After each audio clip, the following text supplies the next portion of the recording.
Hello, my name is Shahriari, and this is a lecture in a series of lectures on introductory linear algebra based on my book, Retrolinear. The subject of this lecture is coordinate maps as examples of vector space isomorphisms.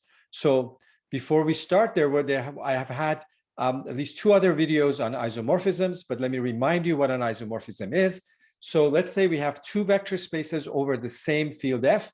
To say it's over the same field F means that they both have their scalars come from the field F. For the first-time viewer, you can imagine the scalars just being real numbers, and that's just going to be fine. But for those who know about it, the ones in the know, the scalars don't have to be real numbers. They could be elements of any field. And if you have a map, a function from V to W, V is the domain, W is the codomain, T eats elements of V and gives you elements of W.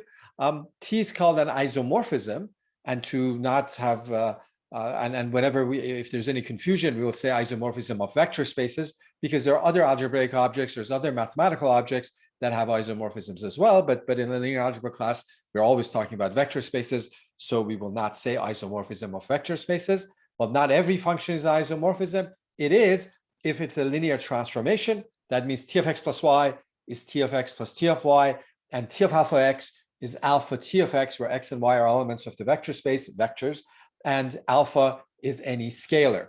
But also, T has to be one-to-one and onto. So it's a linear transformation with an oomph. It has to be one-to-one and onto, a bijection, as well as a linear transformation. The vector spaces V and W are called isomorphic if we can find an isomorphism from V to W. And we have talked about what this means in a previous lecture. And we have said that basically when what it comes down to is that any linear algebra question that you might have for the vector space V, you can translate using this isomorphism to W and get your answer in W. V and W are, when they're isomorphic, we write it as V is isomorphic to W, and we use this symbol, an equal sign with a squiggly line on top. And we think of, heuristically, we think of V and W as being identical, not having the same elements. They don't have to have the same elements. In fact, the elements don't have to look the same at all. But as far as linear algebra is concerned, they have all the same properties. Any property that you can make up by using addition and scalar multiplication, which is what vector spaces are all about, you can translate from one vector space to another if you have an isomorphism. The purpose of this lecture is to give us a rich collection of isomorphisms. But before I do that, because isomorphisms are about being one-to-one and onto, I want to remind you of some of the things we have talked about in previous videos about linear transformations. If T is a linear transformation from V to W, then to decide if it's one-to-one, one-to-one means no two different elements, distinct elements go to the same place. It's enough to check the kernel. What's the kernel? The kernel is all those elements that end up in the zero of W, those elements that T sends to zero of W. If the only thing that goes to the zero of W is zero of V, then the function will be one-to-one. That's not 100% obvious. One direction of that, I'm missing an if there, if and only if the kernel is zero of V. If the function is one-to-one, of course, the only thing that will go to zero will be zero, because zero of V always goes to zero of W, and if it's one-to-one, nothing else can go. But why is it that if only the zero of V goes to zero of W, two other things can't go to the same place? Well, that needs a proof. We have done that in the lecture on kernels. T's onto, this one is actually basically the definition. It's onto if and only if the image is all of W. The kernel and the image are subspaces. The kernel is subspace of the domain V, image is subspace of the codomain W, and therefore they have dimensions and so forth.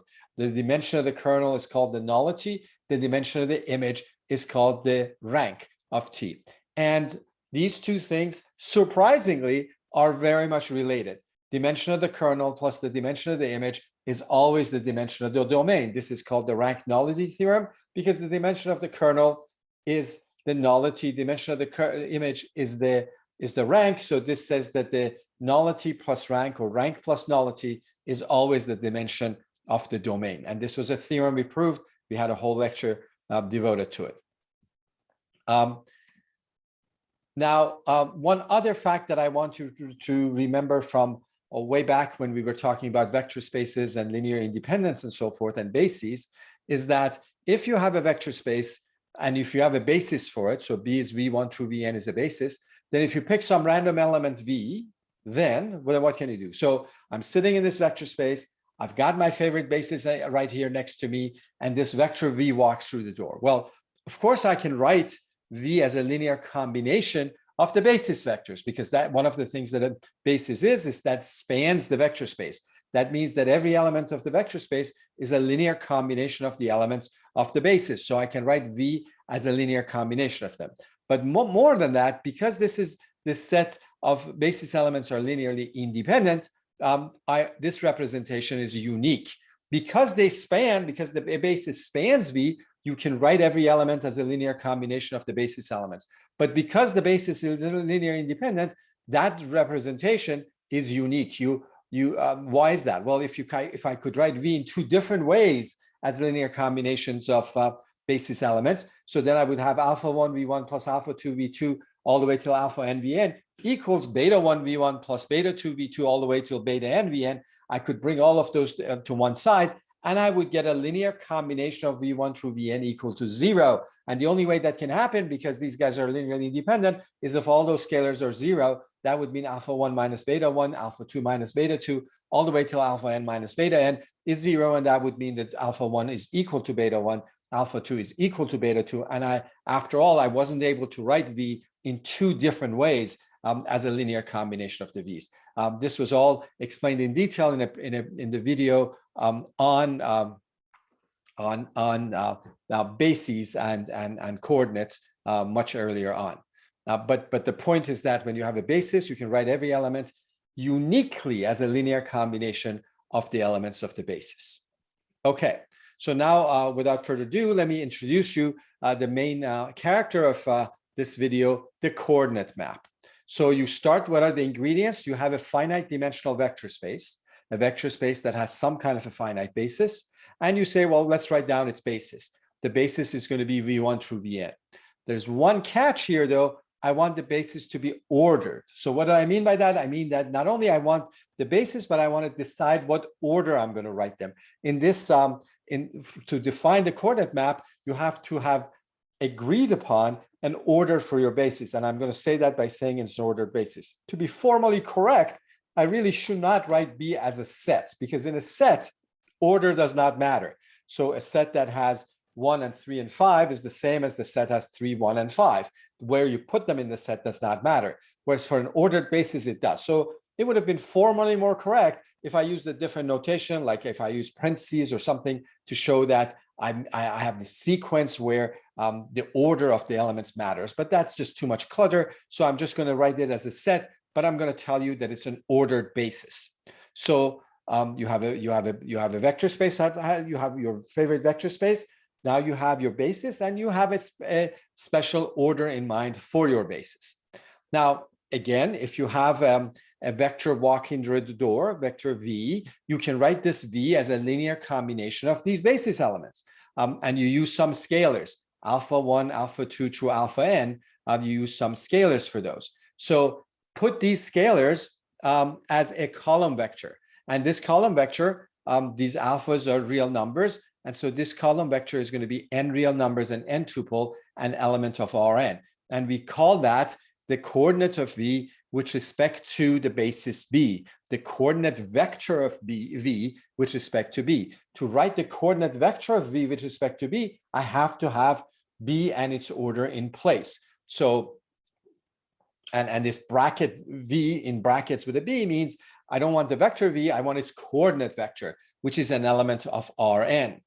And now I'm going to define a map T from the vector space to Rn by sending every vector to its coordinate vector. So you take an element of V, you feed that to T, comes out this n tuple, an element of Rn.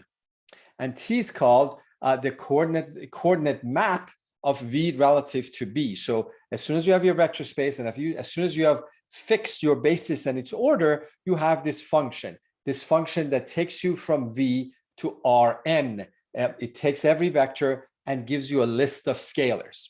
Okay, before we go on, I should say that I'm assuming the way I just told you that the scalars are real numbers. And as I said earlier, for first-time viewers, that's exactly what you should be thinking of, that the scalars are just real numbers. For second-time viewers, the scalars could be other things. It could be complex numbers, for example, or they could be rational numbers, or they could come from a finite field. For third-time viewers, they can be over the scalars can come from any field.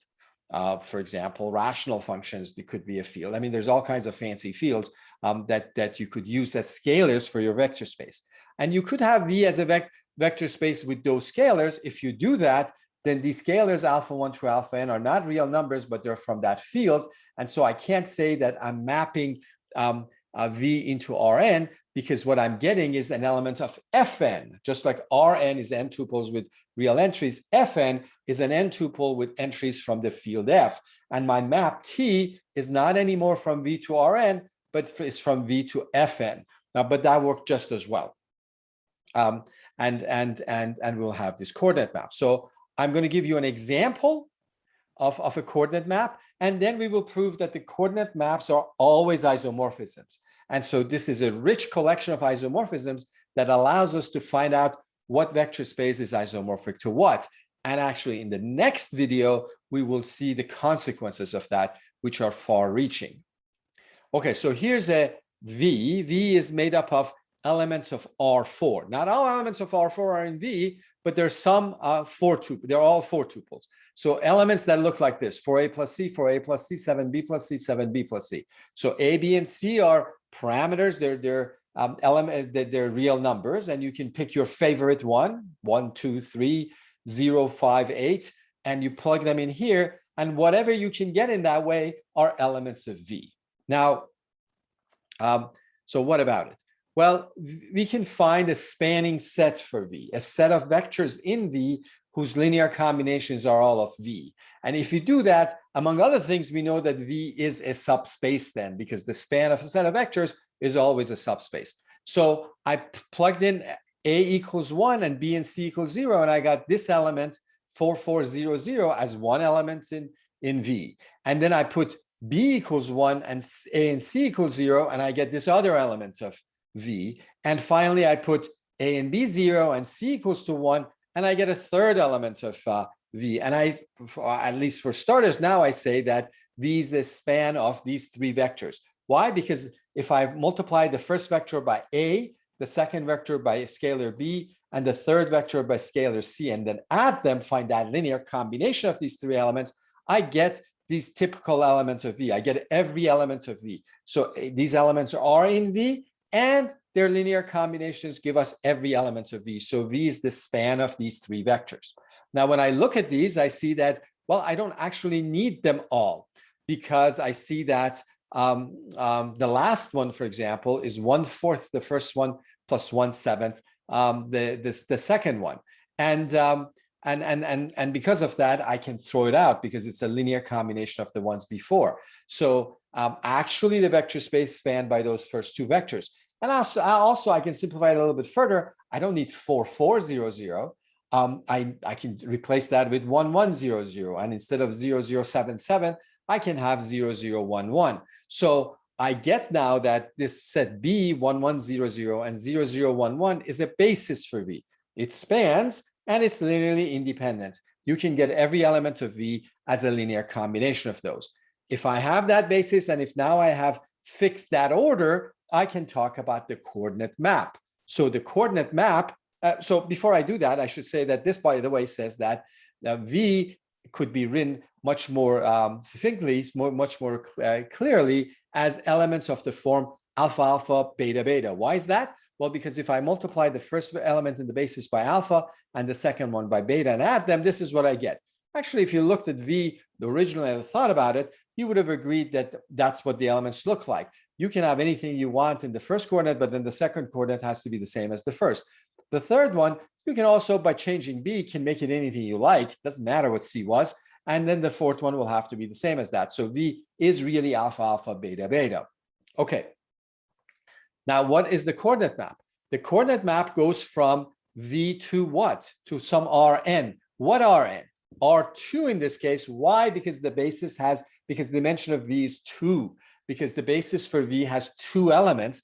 We're mapping V to R2. So we're taking this subspace of R4 and mapping it to R2. So how do we do that? Well, we take an element, alpha, alpha, beta, beta. Where do we send it? Well, we first write it as a linear combination of these guys, and then the scalars is what we use. And so T of alpha, alpha, beta, beta is just alpha, beta, really, because when you take alpha, alpha, beta, beta and write it in terms of the basis, you get alpha times the first one plus beta times the second one. So you're using these scalars to add these up to get this guy. And so those scalars, then you put them as a column vector in R2, because there's 2 of them, and you get a map from V to R2. So now I have a linear transformation. A linear transformation. I mean, I'm saying I'm going to, why do I know it's a linear transformation? I don't. I will prove that in just a second in the next slide. I will prove that this coordinate maps are always isomorphisms. So they're not only linear transformations, but they're also one-to-one and onto. In other words, this vector space, this subspace of R4 is isomorphic to R2. And this sort of fits with your intuition. If you live in R4 and you just are worried about these guys, you sort of feel that you really are in a 2-dimensional space because you only have 2 choices, what I pick for the first and second coordinate, and then what I pick for the third and fourth coordinate. I mean, those are, you have 2 independent choices. Feels like you're living in R2, and this makes that more precise, that that subspace is not R2, is not even in R2, it's in R4, but it's the subspace of R4 that's isomorphic to R2. So it's a 2-dimensional, it's a plane through the origin in R4. That's hard to imagine because we don't know how to graph R4 or draw a picture of R4. But we now know that at least this world of V is a world very similar to R2. And as far as linear algebra is concerned, it's isomorphic to R2. Okay, now to our main theorem for this lecture. So if you have a vector space and you have an ordered basis for V, you pick your favorite basis and put them in an order. And then you have the coordinate map of V with respect to V. Whenever you have the ordered basis, you will automatically have this coordinate map. How does it map? Well, every vector, you write it as a linear combination of those guys. You take the scalars and you make them into a column vector and you get something in Rn. And the conclusion is that T is an isomorphism. And again, for first-time readers, this is just perfect. But you could think of this not just over the reals, but as long as V is a vector space over any field, the same thing is true, except then the map will not be to Rn, it will be a map to Fn. And so then you will have an isomorphism of your vector space and Fn. So, and F is a field. And again, first-time viewers, just whenever you see an F in what follows, think of the real numbers, the scalars. So what do I have to prove? I have to prove that this map, this coordinate map, is a linear transformation, is one-to-one, and it's onto. I have to do all those 3 things. Maybe the order doesn't matter which one I do first. Actually, it does. And the reason it does is that if you know something is a linear transformation, then finding deciding whether it's one-to-one or onto is easier. Instead of decide one-to-one, you have to look at all elements going to the same place or not. You can look at the kernel. And if you know the kernel or the image, you have information about the other one because of the Rank-Nullity Theorem. So it pays to show that your map is a linear transformation first, because then you can use the theorems about linear transformations that are very powerful.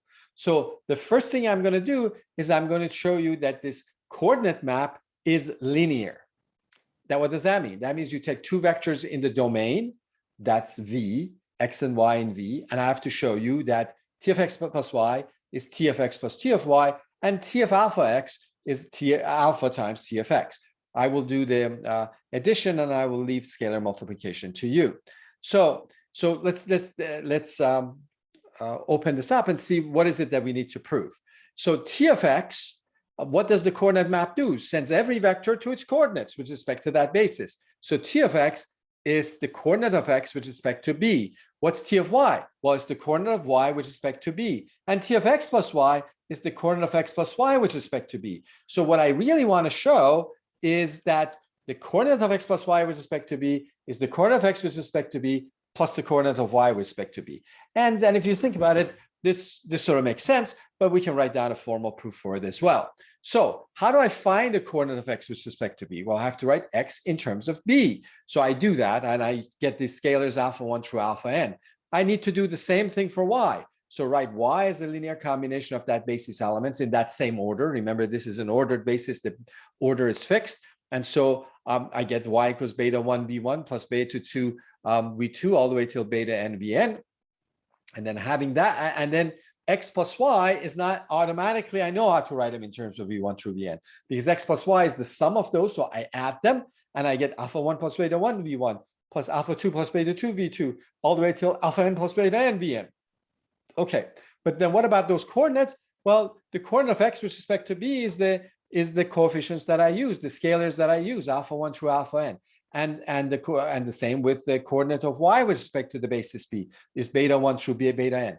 And we see that the coordinate of x plus y with respect to b is the sum of those. So and that's obvious. So the scalars that I use to write x plus y in terms of b are this plus that, alpha 1 plus beta 1, alpha 2 plus beta 2, alpha n plus beta n. So I get that the coordinate vector of x plus y with respect to b is the coordinate vector of x with respect to b plus y with respect to b, which is what I wanted to show. So I showed t of x plus y is t of x plus t of y.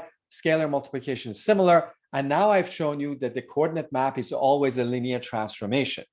All right, now that we have shown that it's a linear transformation, we want to show that it's one-to-one and onto. But again, because it's a linear transformation, I don't have to think about the general, is it one-to-one, or two elements go to the same place or not. I can just ask you about the kernel. What's the kernel of T? What was the kernel? Kernel is all the elements of the domain, in this case, the vector space V, that get mapped to the zero of the codomain, zero of Fn, an n tuple with all zeros in it. So x being in the kernel means T of x is zero. That's what it means. But what was T of x? T of x, T was the coordinate map. So T of x was the coordinate of x with respect to b. So if T of x is zero, that means that the coordinates of x with respect to b is zero. But where did the coordinates came from? They came from when I wrote x in terms of b. If the coordinates are all zeros, that means the way you write x as a linear combination of the basis is by using this all zero scalars. But if you use all zero scalars, you get the zero of v. So 0 v1 plus 0 v2 all the way till 0 vn is 0 of v. So if x is in the kernel, it's the zero vector. So that says that the kernel is zero. And if that kernel is zero, T is one-to-one. This is a magical property of linear transformations. Not true in general for general functions, but for linear transformation, if the kernel is zero, T is one-to-one. Okay, now what about onto-ness? Well, I don't actually have to work on about onto-ness because that follows from the Rank-Nullity Theorem. The rank of a linear transformation, which is the dimension of the image, plus the nullity of the linear transformation, which is the dimension of the kernel, equals the dimension of the domain. Dimension of domain here is n. v1 through vn was the basis for v. N is the dimension of the domain. But the dimension of the kernel is zero. That makes the dimension of the image equal to n. So by Rank-Nullity Theorem, I get that the dimension of the image is n minus the dimension of kernel. Dimension of kernel was zero, so I get its n, and that's the dimension of Rn. I should have said Fn in general. And so that means that T is onto. And so I proved that it's one-to-one and onto. By the way, I didn't need to use Rank-Nullity Theorem because actually when we talked about rank nullity, I said a corollary was that if you're mapping a vector space to another vector space where the dimensions are the same, one-to-one actually implies onto, and onto implies one-to-one. And this is exactly the case we have. I really redid that theorem. And so the T is linear, one-to-one and onto, so it's an isomorphism. Again, that Rn should be really Fn if you want to do it over a general field. But it doesn't matter. Fn is also n-dimensional. Okay, that's the end of this lecture, but I want to tell you a preview of what's coming next. I'm going to use this theorem that gave us this rich collection of isomorphism to prove that lots of things that you might not think are isomorphic to each other. And in fact, we're going to ask the question, how many vector spaces of a given dimensions are there. So how many vector spaces of dimension 47 are there? That's quite an interesting result, because it sheds light on our whole project of studying vector spaces. So I urge you not to miss the next lecture. Keep hydrated, and till next lecture, see you next lecture.